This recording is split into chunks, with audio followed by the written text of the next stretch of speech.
To value everybody's time, we'll get started, and as people come in, they can join us, and we'll have enough time at the end for questions if they missed anything. So welcome to the New Jersey Student Climate Submission Info Session. I'm Renee Hayter. I'm the Deputy Director of Sustainable Jersey, and I oversee our Sustainable Jersey for Schools program.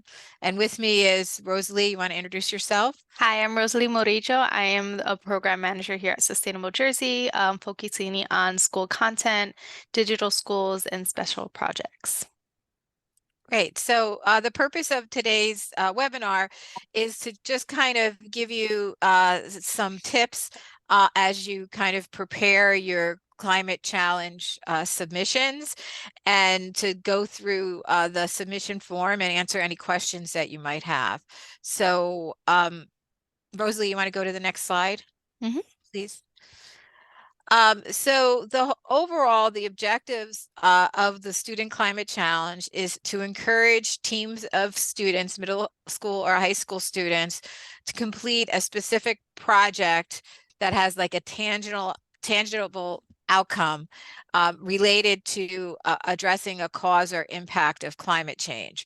So it can't just be necessarily a research study. It has to be a project that it results in some kind of action, whether it's building something, implementing something, advocating for something in your school, like doing a report and to get your school to agree to create a share table at your school, or to plant trees at your school, or develop a grant application for a project that you want to do and submit it.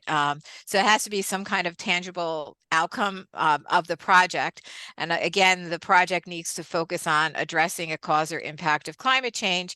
And then we want the students to kind of tell a story through a video of what they did, why they did it, and what they learned from it, essentially. So it's not intended to be, a very deep scientific story. It's really more on kind of a reflections on what students did and why they did it and what they learned from it. So we'll talk more about that as we get through. But one of the uh, things that set apart the submissions, this is the fourth year we've been doing the climate challenge, and one of the things that really set apart the submissions from the finalists and the non-finalists was how clearly the students made the connection of what their project was to climate change. So I'm just going to kind of give it just a general overview of kind of the perspective of how students should be thinking and communicating in their submission. So relative to the causes of climate change, the biggest cause is human activity and the increased concentration of greenhouse gases in the atmosphere through emissions of carbon dioxide, methane, and other greenhouse gases. So what they're doing is in the atmosphere, heating up the atmosphere and causing the climate to change. And so things that address the causes are considered mitigation strategies, meaning reducing the impact of the greenhouse gases by reducing emissions of greenhouse gases. And then the adaptation end of it is what students can do to address what the negative impacts are. So, for example, a big negative impact of the changing climate is more intense rainfall and flooding. And so doing actions that will help address flooding are adaptation strategies. And go to the next page and we can give some more examples of that. So again, these are just some ideas. It's not an exhaustive list of what mitigation strategies are, but it's important to, in whatever project that you do, you make a connection to how that project addresses a cause or impact of climate change. And so, for example, one of the ones on the bottom under industry, cement and plastic production, it says decrease single-use plastics. We've had several submissions in the past that address decreasing single-use plastics, but the story that is told and the documentation that we receive tended to kind of more focus on the pollution, the garbage issue with single-use plastics, or, the plastics in the oceans and tangling up, sea life. And those are important things that need to be addressed, but the focus of this challenge is on making the connection to climate change. So if you were doing a single-use plastics reduction project, which is a valid project, what you would really need to do is talk about it from the perspective of the energy that's used to produce the plastics, and then they're just thrown away. So kind of the emissions associated with single-use plastics in the production and transportation cycle. Or you can look at it from a pollution standpoint, but to talk about how the garbage clogs up like the sewer drains, and create or intensify the impacts of flooding. So many municipalities across the state have implemented programs to get the storm drains cleaned out, because of this factor that the garbage is collecting in the storm drains, and then the water is not processing through the sewer system. It's being backed up in the street. And so just making the connection of how your project is impacting a cause or impact of climate change is like an important component that needs to be shown, articulated in the video, and then also in the kind of there's a couple of written questions that students have to respond to. It's important to make the direct connection to the impact of the project relative to the causes or issues associated with climate change. Go to the next one. And so this is, again, some adaptation strategies that are that could be addressed. And again, it's not a long laundry list, but rain gardens, stabilizing riverbanks, increased water conservation efforts, protecting habitats for threatened species, and making the connection between that, and the connection between climate change and, for example, protecting habitats, is that the temperatures are rising and the habitats are being destroyed, or the wildlife has to kind of migrate to areas that are more conducive to their habitat that they have to live in. Does anybody have any questions on that? Okay, want to go to the next slide? Right. So now that we know a little bit more about the type of projects that we get for climate change, for the New Jersey Climate Challenge, we're going to talk a little bit more about the digital story. So when we think about creating the digital story, it's basically creating the narrative of your project. So thinking about the 3 C's, we are connecting on an emotional level with the people and the events in the stories. So having your audience connect to the experiences that you are having with your project, and being able to communicate the perspective that that you want your audience to understand. So having a clear and focused message of your project, what you were trying to accomplish, the challenges that you've encountered, things like that, making sure that what you are producing in your video is the message that you want your audience to understand. And having this, stories are often collaborative effort. Thinking about the characters, you guys are the characters, right? The actions that you are making with your project, and the point of views that you're trying to present to your audience is very important. So really just having those questions like, what am I trying to say? And am I doing that with the video that I am producing and putting together? So to help with that, we do have links to a YouTube video where we kind of talk about crafting your digital story. It's a small webinar. So when I would send out these slides to you by tomorrow, and you will be able to watch those videos to get that extra assistance. And you can also look at videos from last year. I think since you said we're on the four years, so we have previous finalists videos that you can look at for inspiration, or even just ways to think about, hey, I like what he did here, or I like what they did there, but I want to take this spin on it. So something that you can build on. Right? Rosalie, Yes. can I just jump in? Sure. So my students at Riverdale or the Environmental Club are putting a skit together about plastic pollution, and they've got a seal as a character and a turtle That's so and a cute. whale. Hmm. So with that, like I think we're gonna shoot it, we're gonna film tomorrow, but I think that checks off all the boxes for the C's. Is that what you're thinking of?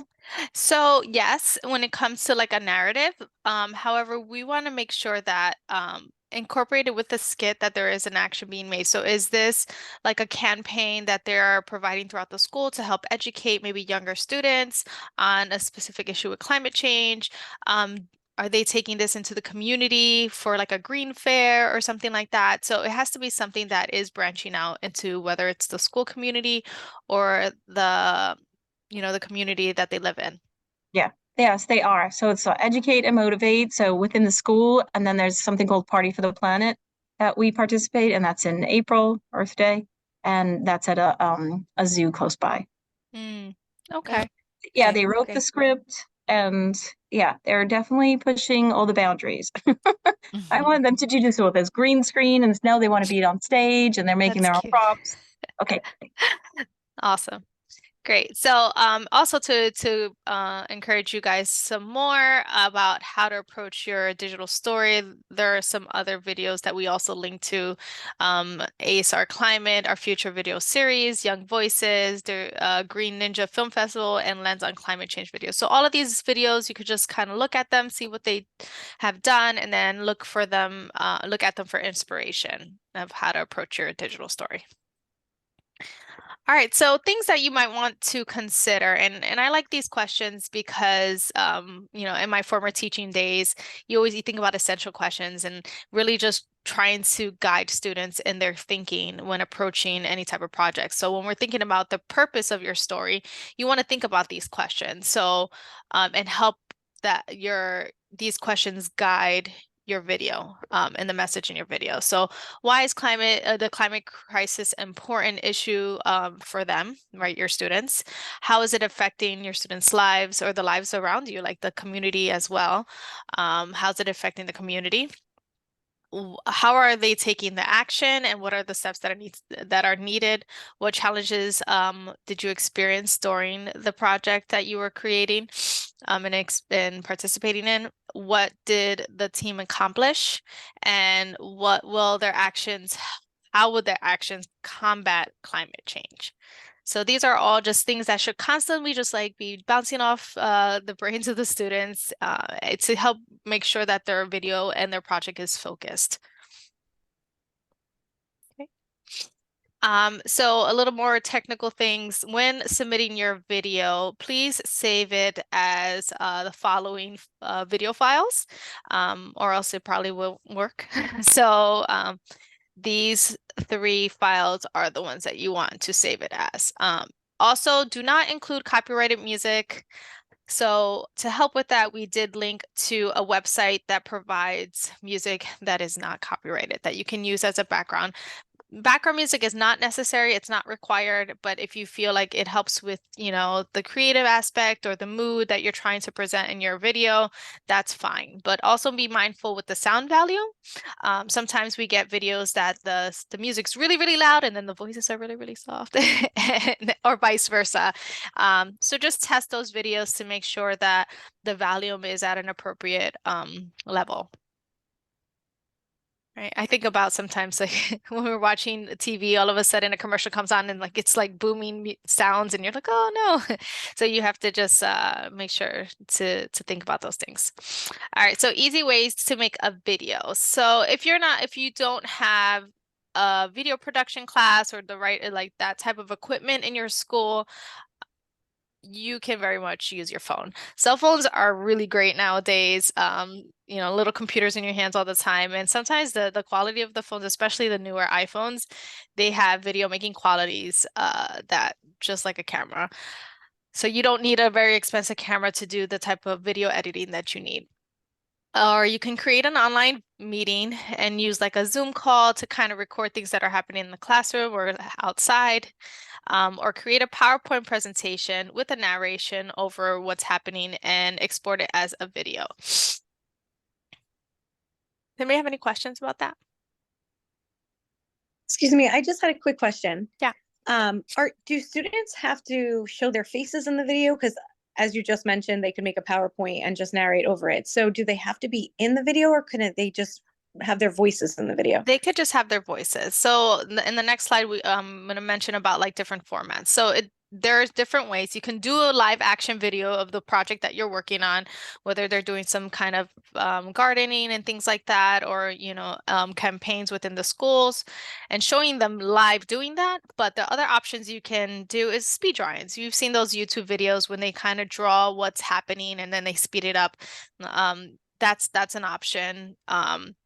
Animated videos where you are like there's a lot of software online now where you can just do animated stories and just do a voiceover. And we have all these links can kind of show you the example. So you can look at them, see what fits for you and your project and your students' projects, to see. So yes, it's not necessary to have their faces in the video.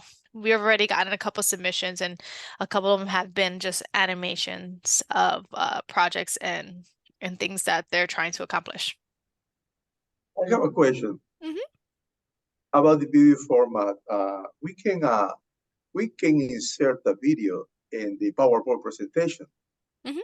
But how long is going to be the PowerPoint presentation? Because if we add, let's say, a slice and we insert some videos that we took from our projects, it's going to increment the time that we are going to. Right.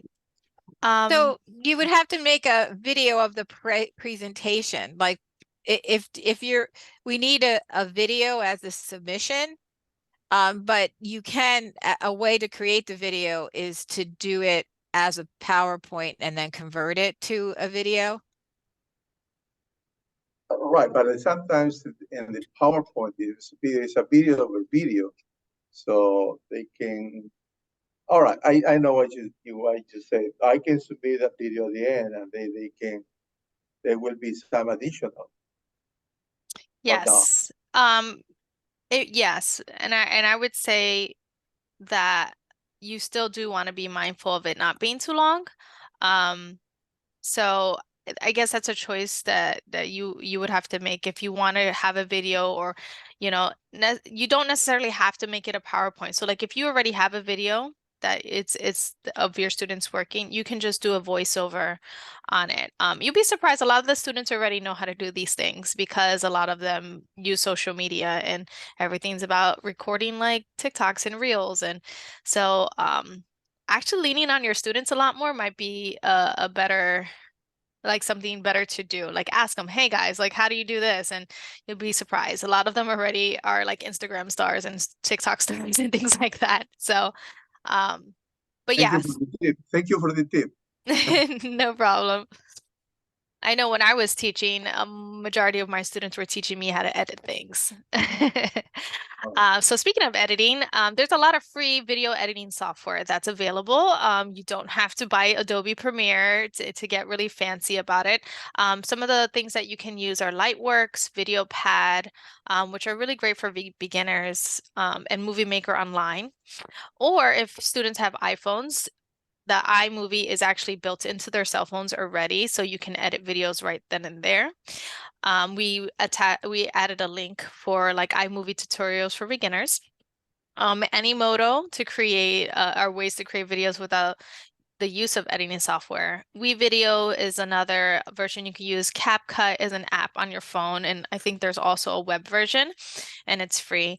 Canva now has a video editing software within its website, and then TikTok. I know I'm not really, I guess like most teachers are like, don't, don't encourage TikTok, but the students are using it and they don't have to post a video in order for it to be downloaded. So it doesn't have to end up going into the TikTok, universe for it to be, yeah, to be created and edited. Any questions? Okay, great. All right, so moving on to the submission form. So once your video is created and you're ready to submit all the documentation, these are some of the things that we're going to be asking for. So the teacher and the club advisor name. Just be aware that if there are 2 teachers, that is completely fine. Both of them will, if you are a finalist, they will be both invited to the award ceremony, but we are just asking that you put one name for one of the advisors, like one of the teachers' names, not both. Just for the sense of organization, right? And having one teacher's email, then you would have the school district, county, school name, social media, local news outlets, team names, number of team members, the grade level of the students, and whether they're middle school or high school. And then you would upload the team, the list of the student team members, which I have a link here that will give you a Excel sheet of to fill that out and submit. I just want to make a quick comment about the number of team members. This is supposed to be a group project, so the team should be like a minimum of 2 and probably not much more than 12 or 15, because we want to, in most cases, when you're doing a project like this, that's a core group of people that have worked on it. Okay, so the next portion of the submission form is the written component, which is part of what we use to choose our finalists. So you are judged on the video, but also the written component. So these are the questions that we are asking, or the prompts that we're asking you to write, or your students to write in reality. So the first thing would be the project rationale. So maximum 350 words. So maximum, meaning you don't have to go exactly at 350. You can do 100 words or 120 words, or even if it's a little bit over, it's like 400 words. That's okay. We just don't want like a 5-paragraph essay. So in the project rationale, we want you to describe and explain how the project addresses a cause or impact of climate change. Make sure that you are providing science-based evidence supporting the connection between the project and climate change.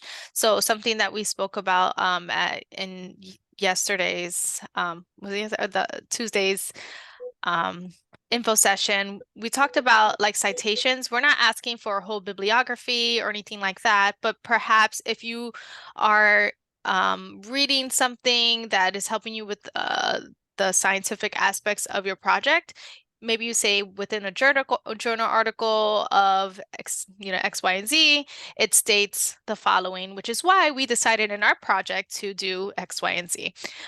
So that would be a great way to kind of show the scientific evidence or anything like that. I don't know, Renee, if you. No, I think does Okay. anybody have questions about that?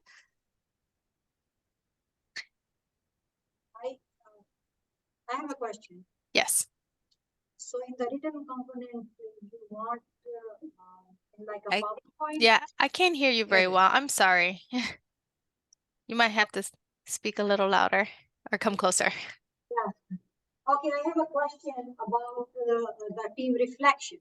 I'm just saying, like, you want in the PowerPoint at the end, like how you want it. So that's also just written. The team reflection is just like students, it could be just one student, maybe they all like talk about like, and they answer things together, they bullet point it and, then create it into like a paragraph and saying like, oh, these are the things that we, found that was challenging. And this is what we really like learned more about our understanding of climate change, or these are the things that we probably would have done differently. So as a collective, maybe one student kind of helps to bring those ideas together and write it in paragraph form. All right, thank you. No problem. And again, the maximum words are 500 words, but again, if you have like 550, 500, 600, that's fine. We just want to make sure that you're answering the question in its entirety. And the last thing that we're asking is for you to upload project photos, if they're live photos. If you're doing a live project where you're documenting like your students doing things, it's very hard for us to do snapshots of the videos that you present to us. So if you can take pictures and provide that to us, it'd be really great to promote that, if we're putting a slide together for the award ceremony and things like that, and promoting the climate challenge more. Okay. Any questions? I just had a quick question. If the students are planning on, so this is the first year that I'm doing this, and I obviously know how I'm going to do it differently next year. But if the students are going to be doing something, but for example, a lot of them are doing the educational route where they're going to go into classrooms and talk about their specific topic and make posters and put them around school and things like that. But they didn't physically, we didn't, go into the classrooms yet. How do they do the team reflection then? Like if they know what they're going to do, and in the future when we have, no state testing and things like that, I told them they're going to go into the classrooms, but they didn't physically do it yet. How can we do that? Renee, do you want to take this one? So I think that they can just reflect on what they've done so far. So like why they chose that project, and how the research that they did to prepare to go in the classroom increased their understanding. Maybe doing, if they encountered challenges in terms of getting approvals or be able to scheduling their visits to the classroom, they can reflect on that. Okay, perfect. Thank you. Great. Okay. All right, and the last thing is the video uploading aspect. So we would like for your digital story title to be at a 10-word limit. The running time is target for 3 minutes. It doesn't mean that we would not accept something over 3 minutes, but it's just like the sweet spot, right? It's just long enough to provide the information that we need, and short enough that it just doesn't like the message isn't lost in a lengthy video. And please, we need you to have the students sign a climate challenge digital story videos. Oh my gosh, the consent form. We need your students to sign a consent form saying that their photos can be released, their videos, everything like that. And then provide us with the upload of the video. Also, yeah, just to clarify about the release form, we'll be using the videos like for the finalist videos. They'll be posted on the website, and we may like use some of the pictures in like our communications. So we're not, it's for the purposes of promoting the climate challenge, and that's the only reason why we would do it, or to show the videos of the finalists on the website so people can see them and learn from them. And if the students are over 18, the students can sign it. The parent's signature is not required. And even for the 10-word limit on the digital story, like shorter and more concise is probably better. Like if they can come up with a slick, cute name that's 3 or 4 words, that's fine too. It doesn't, it doesn't need to be 10 words, but that not longer than that. Mm-hmm. Okay.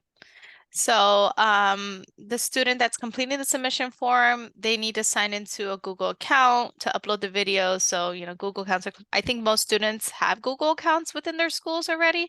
If not, the school account is free and, can just be made to complete the video, upload the video. All right, so moving on now, we're going to go over the rubric, the scoring rubric that the selection committee, the review committee uses to select the finalist.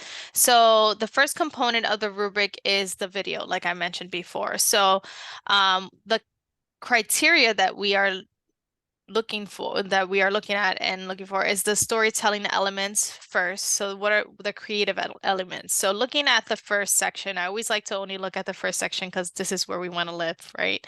The digital story is creative and engages the audience effectively with a clear purpose. So again, like we were saying before, making sure that the message that you're trying to present to your audience is very clear, right? And the audience isn't left with too many questions of what is that project? What were they trying to do and how does it connect to climate change? For core ideas, the digital story clearly addresses the relationship between human impact and climate change. The cause and effect are accurately described and supported with evidence. And here's where you want to have students talk a little bit about the science behind the connection of climate change and human impact. And the last thing with the video is the digital story demonstrates innovative, practical, and easy implementable solutions. I think that's pretty self-explanatory. Okay. Any questions about this portion of the rubric? No? Great. And the next portion is the written component, like the three questions, the three written components that we just went over about, like the rationale, and oh, it was two, sorry. Two written components, the rationale and the team reflections. So when it comes to the rationale, what we're looking for is that the project rationale clearly provides a detailed summary of the project, its connection to climate change using appropriate scientific evidence. And for team reflections, we're looking just for thoughtful reflections, that they're answering every part of the reflection, showing that their knowledge of climate change has deepened, that they point out the obstacles they faced, how they tackle them, and providing specific examples of how they would have approached the project differently. Any questions on this portion? Great. Okay. So Renee? So the submissions are due April 10th. You know, if it's midnight on April 10th and you're sweating it that you need to do one other thing, it's okay. Like just email the New Jersey Climate Challenge email address and submit it. Let them know that you'll be submitting it, you know, on Monday. I think April 10th is Friday. You can take the weekend if you need to. And then the notification will be in early May. We'll let you know in early May whether your submission, the team submission, has been selected as a finalist or it was not selected as a finalist. If you were selected as a finalist, you'll be invited to an award ceremony. We're thinking it's going to be the week of June 10th. We're working it around the First Lady Tammy Murphy's schedule, who is fairly busy in the first week of June because of the Senate primaries, but it'll probably be the week of the 10th. And each student team member with one adult guest, and the teachers, I think you can have up to 3 representatives from the school attend. So we're kind of turning around the reviews fairly quickly to get the award ceremony in by the end of the second week in June. This year we have 2 awards categories. Atlantic City Electric is the sponsor for the Climate Challenge. And so this year they provided more funding for the project and requested a separate award category for schools in Atlantic City Electric territory. So we'll sort the submissions by Atlantic City Electric territory and then the rest of the state. And there'll be 2 award categories and 2 sets of finalists. The finalists won't know their place and if they came in first, second, or third until the award ceremony. That kind of leaves some, you know, excitement about the award ceremony. And then at the award ceremony, the school will be awarded the check depending on what place they came in, between $500 and $3,500. There's there's no rule against 2 submissions becoming a finalist. So if you have like your school is submitting 3 or 4 submissions, if they're rated in the top, you could have more than one finalist in the competition. Any questions on this?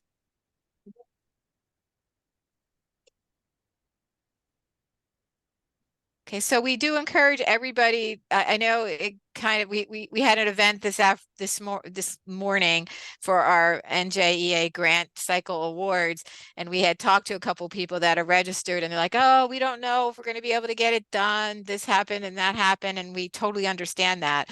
But I really encourage you, if you can, to get a submission in, because you know, the chances of winning are good, especially if you're in the ACE territory and you kind of follow the kind of rules of the contest, so to speak. Great. Hi. All right, so moving on, we just wanted to call attention again to the links, the important links that would help you through your climate challenge journey. We do have the quick start guide. I think most of you guys are beyond that, but if not, it's available to kind of tell you what's the project, what are we expecting, all the valuable information about that, the official rules, which might be really good to review before submission. Climate challenge submission form, so you can find it here, the team roster template, the student consent and release form, and then we do have a Google Drive that's filled with resources and even graphic organizers that we put together. So I already have it open this time, so I can share. So this is two. Okay. So this is the Google Drive. So we organize them through the submission requirement forms, brainstorming, planning, and implementation, and digital storytelling and production. So I wanted to show you very quickly some of the graphic organizers that we have. We have a brainstorming chart from actions. This was like, if you didn't do if you haven't really been working on your project yet, this would have been a really good graphic organizer for you, talking about the different actions that Sustainable Jersey has and how you could take steps towards accomplishing that for your climate change project. Perhaps there's something that you're already working on that can kind of connect to it still. Some of the other things, we have a problem option solution or graphic organizer, a flow chart, climate action plan. And these are things that you could have given your students to kind of help organize their ideas of like how to tackle their project. And that last one that she showed is really good for them to kind of talk about when they're writing the script for the video or for the written components, because as I said before, the cause and effect and how what they're doing was a solution are the key element that needs to be clearly understood, you know, in the video. And or if you communicated in the video, sorry. No, it's okay. And if you're starting the process of actually shooting your video, we have a couple of things here. So how, you know, you can think about digital storytelling and presenting that to your students. You can think about, we have a shot list. So this is like one of my favorite things that I put together. I used to teach a media production class as well. And one of the important things is don't just give your students a camera and say go, right? Have them plan out what they're trying to do and how it kind of connects to their narrative. So having each shot, so every single box is like, what do you want to see in this box? So there should be a picture of, you know, people in the background in the garden. You know, is there a title to this shot, and describe what do you want to see or what dialogue is going to be said here, and moving on for shot by shot. So then you'll tell your students, hey, shoot the first 3 frames of your video.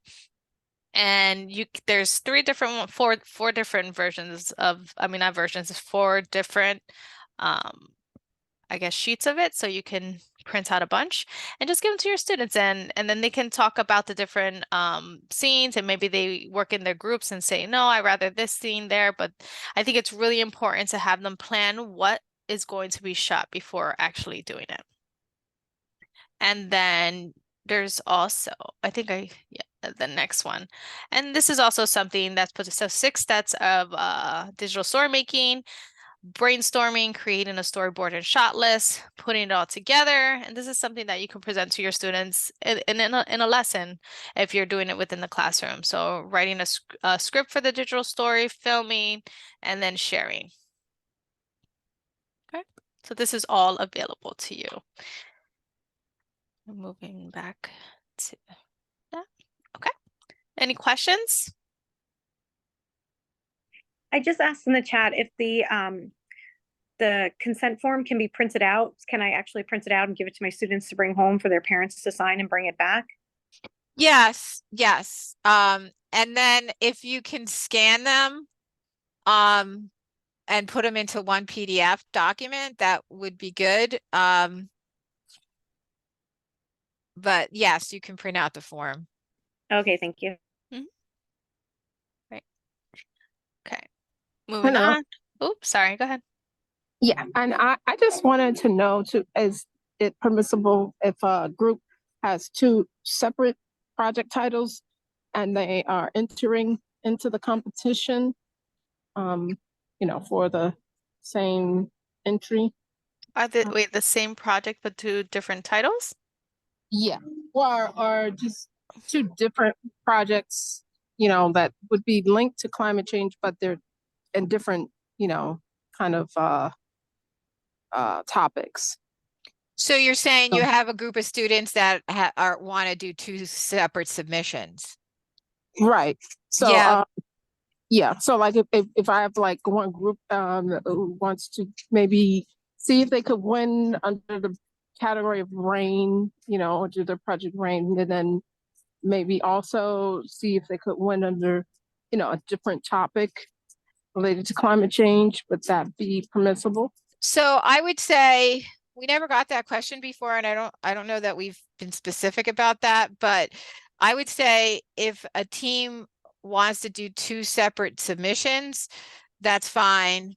But the same team wouldn't be able to win twice. So whatever was scored higher would be considered for a finalist position. Okay, got it. Right. Okay, so just a couple more opportunities that we have available for teachers. We are currently seeking educators that are certified to teach K through 5 in all content areas to participate in the New Jersey Climate Teacher Institute. And basically what this is where we are looking for teachers to develop lesson plans for the New Jersey Climate Education Hub. This is a great professional development opportunity where you will be trained how to write lesson plans for the Climate Education Hub. You will go through, modules of trainings about climate education and climate change and how it can be easily integrated into your curriculum. And you will be compensated with $1,000 and a certificate of completion and professional development credits. This is a really great program, and we already sent it out to a couple of participants of previous PDs, and lots of teachers are very excited. So I would jump on it if I were you. Or share it with teachers that are K through 5 that you Right. know. Right. So even if you are a high school teacher, but you are certified K through 12, that is fine as well. You don't have to currently be an elementary school teacher. And the next thing is that we have 2 webinars coming up that talk about New Jersey data sets for climate change education. So the first one is particularly for schools that are already adapted the Open SciEd curriculum. And within that webinar, we're going to talk about how the New Jersey data sets can be integrated into the 7.6 curriculum in Open SciEd. So there's time to still register for that. And if your school does not currently use Open SciEd, the other webinar is best for you. So the one that is across content areas and curricula. And that also is not just for science. It's going to be covering all kinds of areas, English, math, science, even performing arts, and how we can integrate New Jersey data sets for climate change education into those content areas and lesson plans. So yeah, and feel free to email us if you need anything. I totally forgot to add that link, that slide from you, but we will drop our email. I will drop my email in the chat, and feel free to email me if you have any questions about your submission or need any extra assistance or anything like that, and maybe clarifying questions. Also follow us on social media, and if your students are working on things and want to post and tag us, you could tag the New Jersey Student Climate Challenge, or add us and tag us at Sustainable Jersey at Instagram or even Facebook. Great. So why don't you stop sharing and we'll give one last chance for questions. Luis, do you have your students have any questions? They're gone. There's one there. Oh, Luis, you're muted.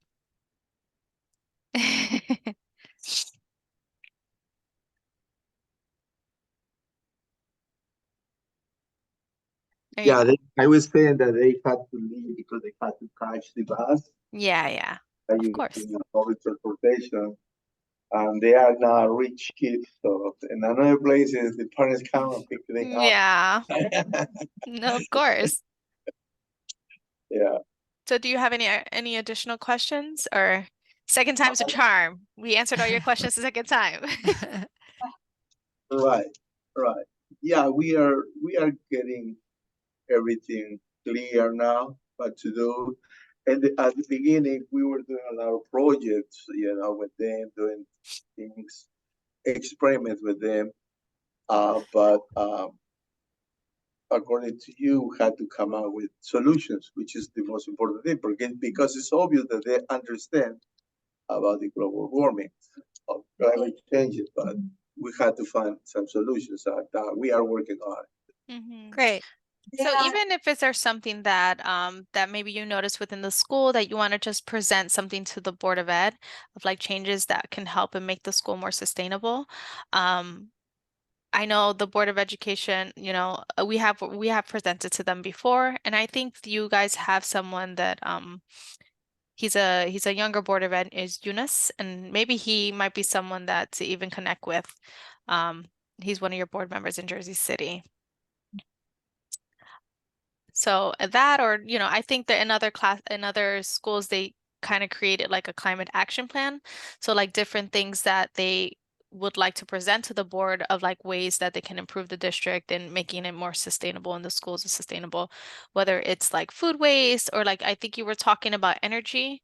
I don't know if that kind of connects too much, but just thinking about the different aspects that you can probably improve maybe the school around, or even just campaigning for sustainable options within the school. Jennifer, did you have a question? How many submissions are you allowed to have? I know that you said obviously they have to work in groups of 2 to 12, but so this is my first year doing it and I'm very excited. However, I teach about 115 students and I'm having all of my students work on doing this because I think it's very important. So I'm not going to obviously submit all of theirs because obviously some are better than others, but what is the maximum amount of submissions that you are able to have? There's no maximum. You can, if you have, 25 that are good, then have them submit it, submit them or have the students submit them. And again, as long as the teams are different, they can, there can be more than one finalist from a school, but it just can't be the same team. It would be different teams. Yeah, we Okay, yeah, have 'cause teachers do Oh, that in the sorry. past. So no, I was saying that we have had teachers that do incorporate it within their like their unit, and every student does submit something, whether it's good or not. Okay, yeah, because I would love to start an ecology club or an environmental club, but this year this is my passion, so I just figured I would just put it out there and see how we do. And obviously, it's my first year, so I'm learning.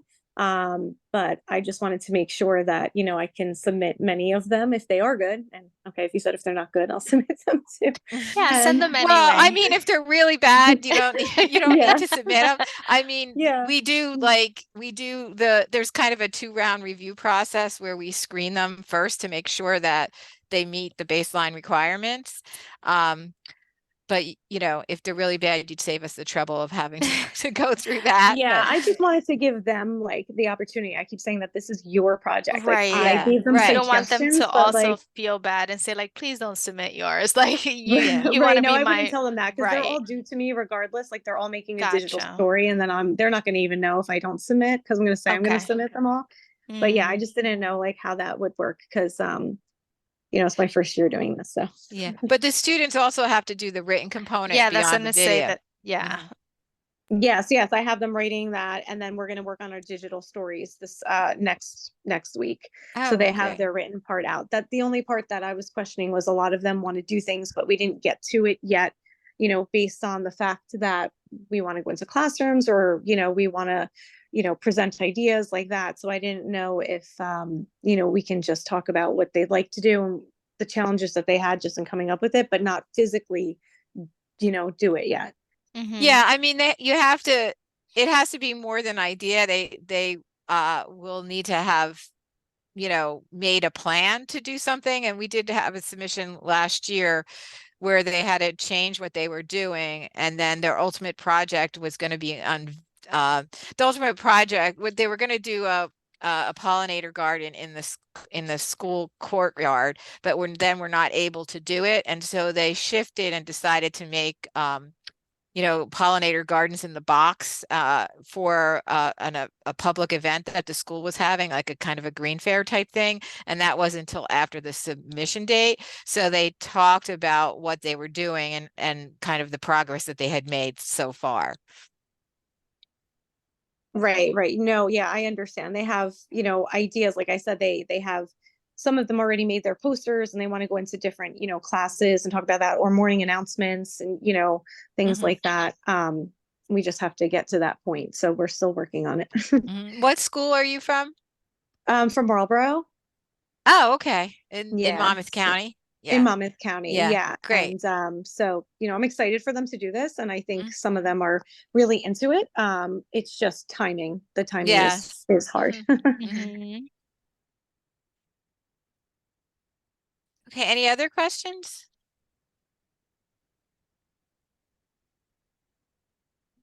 Well, please feel free to reach out to Rosalie or me or the Student Climate Challenge website. We'll be sending out reminders about the due dates, the due date. And if you haven't, or I think most of you have already registered. So you'll be getting the emails, and you'll be getting the email from Rosalie with the video recording link and the slides. Okay. Well, thank you very much for your time. We appreciate you joining us, and we look forward to reviewing your submissions. Oh, thank you too. All right. Thank you, Thanks. everyone. Have a great day. Bye-bye. Thank you very much. Thank Bye-bye. you.